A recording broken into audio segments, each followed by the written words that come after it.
slipped through your lips, I thought I would feel the purest form of satisfaction. For when I held your hands in my own, it felt as if I was back. The coloring of your couch was far too similar to his. Though when you muttered friendship, all I wanted was more, my heart broke into fragments, and when I was asked to define sadness, I could only think of you. I wanted what my mind wouldn't let me receive, and when I thought I was still at the grips of my perpetrator, I realized I was only imprisoned by myself. In the end, it was me holding my heart back.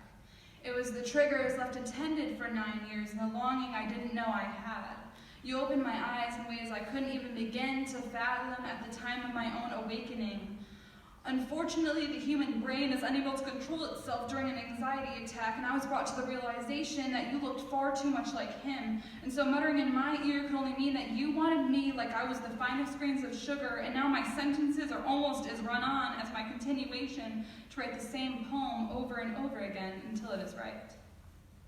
It wasn't until 2 years after writing poetry that had the same flavor of desperation that it was realized that this perfect poem that my fingertips desired was written in the fabrication of your tanned skin.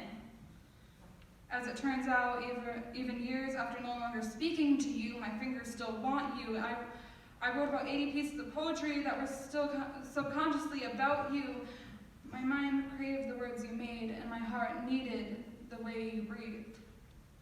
Though I was always told that the saddest of people can make the richest poetry, it wasn't until you that poetry that could only be described as the sun would flow from my fingers onto a page.